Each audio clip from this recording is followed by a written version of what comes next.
दोस्तों, क्या आप एक ऐसे इंसान हो जो कि बहुत दिनों से, बहुत सालों से स्टॉक मार्केट में इन्वेस्ट करना चाहते हो but don't know where to start, what to buy, how to enter stock market? या फिर आप एक ऐसे इंसान हो जो कि फियर ऑफ मिसिंग आउट की वजह से स्टॉक मार्केट में एंटर कर गए but now you are messed up and you don't know how to go forward. तो फिर ये वीडियो आप ही के लिए है। हे गाइस, स्वागत है इस नए वीडियो में।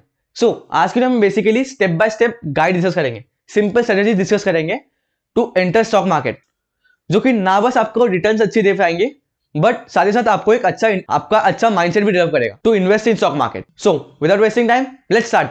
Step 1, it start with ETFs, specially top 100 companies की ETFs। दोस्तों, जैसे ही आप मन बना लेते हो स्टॉक मार्केट में इन्वेस्ट करने के लिए, तो अकाउंट ओपन करो और start investing in ETFs। But wait, what is ETFs? देखो, ETFs is basically a kind of mutual fund जो कि स्टॉक मार्केट में ट्रेड होता है। थिंक अबाउट इट लाइक कि एक बास्केट है जिसके अंदर अलग अलग वेटेज के अनुसार अलग अलग स्टॉक्स की वैल्यूज है और वो उस बास्केट का एक यूनिट आपको बेचा जाता है, and that's basically ETFs। But now अब सोच रहे हो क्या, व्हाई ETFs ओनली? तो देखो, ETFs इसलिए because they are comparatively less riskier than picking any individual stocks for beginners. वो आपको एटलीस्ट एक अच्छा खासा रिटर्न देगा, एटलीस्ट आपको निफ्टी 50 जितने रिटर्न दे सकता है अगर आप टॉप 100 कंपनीज के ETFs खरीद रहे हो तो। Okay, to tell you, last 20 years में ETFs ने ऑलमोस्ट 1600% रिटर्न दिया हुआ है, विच मीन्स ऑलमोस्ट 16 गुना आपके पैसे कर दिए लास्ट 20 ईयर्स में। और दैट्स नॉट इट। मतलब फन फैक्ट, अगर आप 2008 के फाइनेंशियल क्राइसिस में भी इन्वेस्ट करते रहते, ऑलमोस्ट आपको 300 से 400% रिटर्न मिल जाते थे इन stock market. But I know now you will thinking like, देखो भाई, पीछे देख के तो कोई भी बता सकता है कि रिटर्न्स कितने अच्छे, कॉन्फिडेंस हो सकता है, but what about next?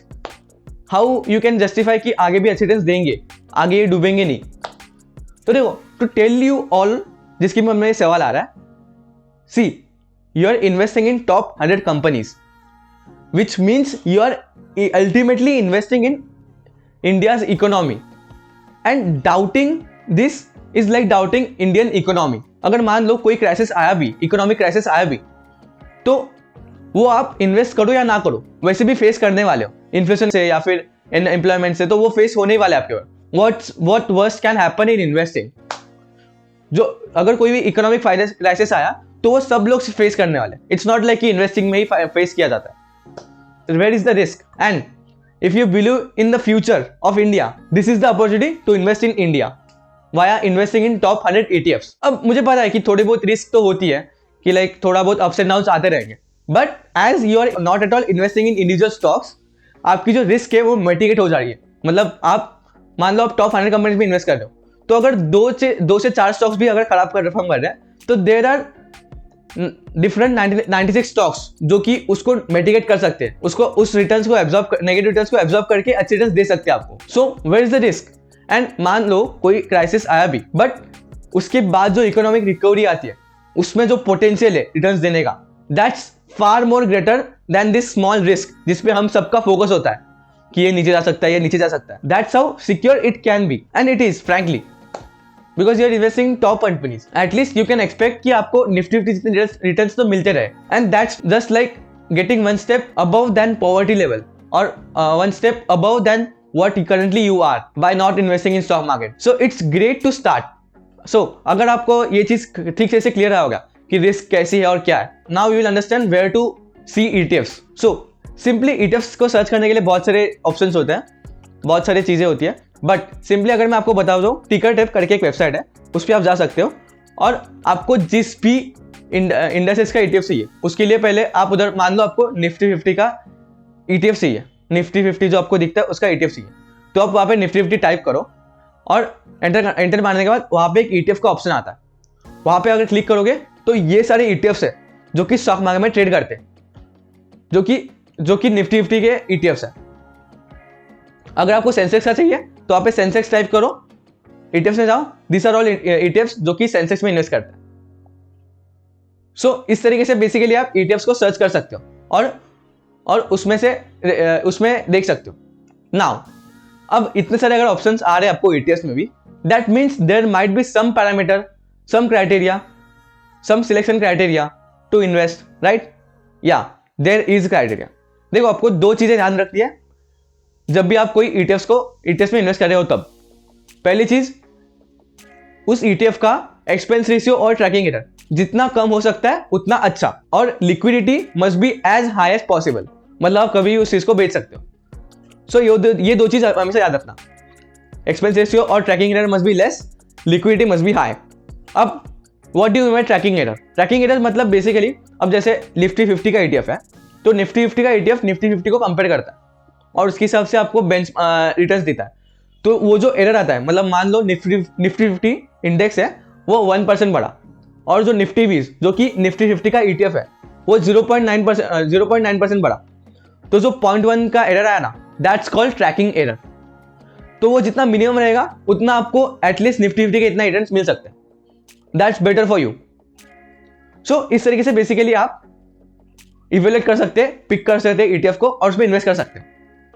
Now अगर आप अभी भी इस वीडियो पे हो, which means you want to go further, you want to go beyond just ETFs and take more risk, right? So अब आप जैसे ही ये ETF में इन्वेस्ट करोगे तो साइड बाय साइड अपनी रिसर्च चालू करो, अपनी स्टडीज चालू करो अबाउट सेक्टर्स, लाइक ये सेक्टर क्या करता है, फार्मा सेक्टर क्या करता है, फिर ऑटोमोबाइल सेक्टर कैसे परफॉर्म करते हैं, फिर IT सेक्टर कैसे परफॉर्म करते हैं, IT सेक्टर में क्या क्या चीज़ें आपको ध्यान रखनी है, अगर इंफ्रास्ट्रक्चर सेक्टर है तो उसमें कैसे क्या करना है, ये सब चीज़ को देखना है, स्टडी करना है। And then we go to step 2, that is expand yourself to sectorial ETFs। तो सेकेंड इसमें क्या करना है, जैसे आप ये स्टडी करोगे कि ये सेक्टर अच्छे है, वो सेक्टर अच्छे है, तो you have to figure out कौन सा sector can perform well in next 5 years। अब देखो, जब भी निफ्टी 50 बढ़ता और गिरता है तो देयर आर सम सेक्टर्स जो कि अच्छे परफॉर्म करते हैं और सम सेक्टर्स जो कि बुरा परफॉर्म करते हैं, और निफ्टी 50 में उन सबका कॉम्बिनेशन है। इसका मतलब अच्छे परफॉर्मेंस वाले सेक्टर को बुरे परफॉर्मेंस वाला सेक्टर थोड़ा एवरेज कर देता है, और आपको जो रिटर्न्स मिलते हैं वो थोड़े एवरेज मिल जाते हैं। बट अगर आप ये फिगर आउट कर पाओ कि वो कौन सा सेक्टर है जो कि टॉप अगले 5 साल में अच्छा करेगा, और उसका ETF अगर आप लोगे तो you will get little bit more returns than what you will get in just Nifty 50 ETF। उससे ज्यादा रिटर्न्स पा सकते हो if you figure out the sector. मान लो फॉर एग्जांपल, मान लो मेरे को लगता है कि 5 साल में IT sector will do better. Now what I will do, I will search ETFs, जैसे हम लोग पिछले इसमें किया था, निफ्टी IT सर्च करूंगा, उसके ETFs को देखूंगा और उसमें से एक ETF लूंगा, और जो पिछला अमाउंट मैंने डाला था उसमें से कुछ अमाउंट निकाल के अपने रिस्क के हिसाब से निकाल के उसको इस ETF में डालूंगा, and now I can get more returns as compare to Nifty 50। So इस तरीके से आप अपने आप को और एक्सपांड कर सकते हो, इस तरीके से आप अपने आप को और ज्यादा रिटर्न्स दे सकते हो। नाउ अब यार आप सेक्टर में भी इन्वेस्ट कर गए और आपने निफ्टी टॉप कंपनीज में भी इन्वेस्ट कर लिया। Now you are pretty much clear कि कैसे मार्केट वाइब्रेशंस होते हैं, कैसे उसको डील करना है, क्योंकि फ्रैंकली हम जितना भी स्टडी करते हैं वो कम ही पड़ता है जब तक आप प्रैक्टिकली उसको करके नहीं देखते। But now in step 1 and step 2 आपने प्रैक्टिकली इन्वेस्ट करके देखा और वो मार्केट वाइब्रेशंस को, मार्केट के अप्स एंड डाउन्स को आपने एक्सपीरियंस किया एंड अपने आप को प्रैक्टिस किया कि इमोशनली आप कैसे उससे डील कर सकते हो by not emotionally buying it और सेलिंग इट। तो now you are prepare for your next step which is buying individual stocks. So वो आप 2 तरीके से कर सकते हो। पहले इसमें बेसिकली जैसे ही आप निफ्टी 50 के ETFs में इन्वेस्ट करते हो, तो देखो निफ्टी 50 में जब आप इन्वेस्ट करते हो तो हमें ऐसा लगता है कि हमारे पैसे इक्वली सब कंपनीज में डिवाइड होते हैं, बट दोस्तों दैट्स नॉट ट्रू।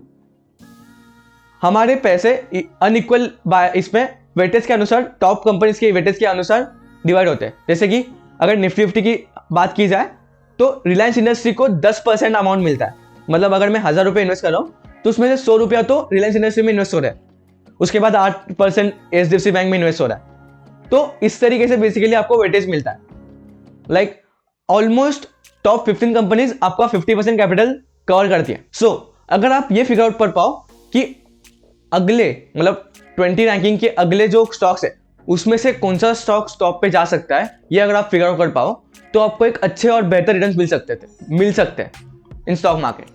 ये तो हम लोग सब जानते हैं कि मार्केट डायनामिक्स ऑलवेज चेंज, क्योंकि पिछले डेकेड में ऑयल एंड गैस सेक्टर ये बूम में था। ONGC, ऑयल इंडिया जैसे स्टॉक्स है जो कि टॉप नंबर वन कंपनीज थी, but now they are little bit down, और जो ऊपर आए they are IT sector, banking sector और रिलायंस इंडस्ट्री।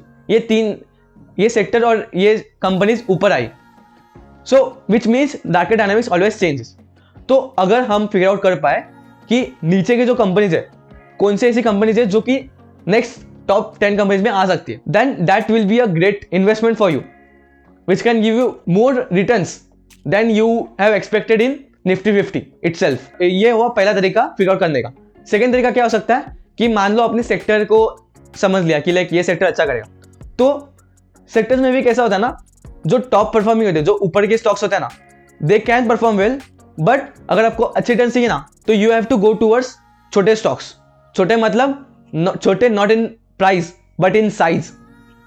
इसके साथ आपको रिस्क भी आता है, but if you figure out that it can give you exponential returns. जैसे कि मान लो आईटी सेक्टर में आपने फिगर आउट कर लिया एक स्मॉल कैप कंपनी जो कि एक्सपोनेंशियली अच्छी कर सकती है, जो कि जिसके अगर आप इन्वेस्ट करते हो तो आपको बहुत बेटर रिटर्न्स मिल सकते हैं then just investing in ETFs. So individual stocks buy करते समय आपके पास दो टाइप से आप बाय कर सकते हो। पहले तो नेक्स्ट टॉप 10 कंपनीज में कौन से स्टॉक्स आ सकते हैं उसके बाद फिगर आउट करना, या फिर नेक्स्ट थिंग कौन सा सेक्टर अच्छा करेगा और उसके अंदर के स्टॉक्स को होल्ड करना। इस तरीके से आप स्टेप 3 में अपने आप को एक्सपांड कर सकते हो by buying individual stocks. That's it from my side guys. I hope आपको इससे एक मेजर आइडिया आया होगा कि लाइक कैसे अपने आप को स्टेप बाय स्टेप आगे स्टॉक मार्केट में बढ़ाना है, स्टॉक मार्केट में अपने आपको अपने होराइजंस को एक्सपांड करना है और इन्वेस्ट करना है। देयर इज वन क्वेश्चन कि जो भी मैंने स्टेप बाय स्टेप गाइड दिया हुआ है उसको step by step he follow करना है, ना कि जस्ट स्टेप 3 में बहुत ज्यादा रिटर्न्स है तो सीधा स्टेप 3 में कूद पड़े इंडिविजुअल स्टॉक्स लेने में। क्योंकि देखो मैंने ये बिगनर्स को ध्यान में रखते हुए किया हुआ है, क्योंकि आपको पता है 90% इन्वेस्टर्स का प्रॉब्लम ये नहीं होता कि वो उनको स्टॉक्स मिलते नहीं है, अच्छे स्टॉक्स मिलते नहीं। 90% लोगों का प्रॉब्लम ये होता है कि वो उस पर डिसिप्लिन मैनर से इन्वेस्ट नहीं कर पाते या फिर उसमें पेशेंटली टेक नहीं पाते। तो यही पहले दो स्टेप्स है वो आपके यही चीजों को डील करेंगे, यही चीजों से ये करेंगे। आप इसमें टाइम अच्छा सा टाइम ले सकते हो। जैसे स्टेप 1 करने में आप चाहिए तो 6 महीना बस आप ईटीएफ में इन्वेस्ट कर रहे हो, फिर उसके बाद के 2-3 महीने सेक्टोरल में इन्वेस्ट कर रहे हो और फिर यू गो फॉर ये। अगर ऐसे करोगे तो you will get a better results than just directly जल्दी में करना है। देखो एट द एंड मैं बस आपको रास्ता दिखा सकता हूँ, चलना आपको ही है, रिस्क आपको ही लेना है। And just keep this in mind, risk is everywhere, it's not just that your money. अगर स्टॉक मार्केट भी गिरता है विच मीन्स इकोनॉमी में ही खराबी है। अगर स्टॉक मार्केट बढ़ता है तो इकोनॉमी अच्छी है, that's why stock market is increasing. So everything is connected. तो आप इन्वेस्टमेंट करो या ना करो, you will face if there is any crisis. So why don't you invest. Lastly और एक चीज मैं और एक स्मॉल एडवाइस देना चाहूंगा which is basically real money is in collaboration not in competition. Collaboration with investors to know their perspective. Collaboration with companies whose stocks you have bought. Not just कि competition में buy sell करके आप पैसे कमा रहे हो। No doubt उसमें पैसे है, but वो आपका mental peace भी उतने ही लेवल पे आपका mental peace भी छीनता है। You have to always keep doing something to earn money. But remember, our main goal of investments is कि आप सोते सोते भी पैसे कमा सकते हो, कमा पाए। That's our main goal. So don't get in that competitive environment, but get into collaborative environment, जहां पे आप कंपनी को समझते हो और फिर इन्वेस्ट करते हो और उसमें लॉन्ग टर्म के लिए इन्वेस्ट करते हो। So that's it from my side guys. I hope आपको ये वीडियो से एक अच्छा सा अंदाजा आया होगा कि कैसे स्टार्ट करना है।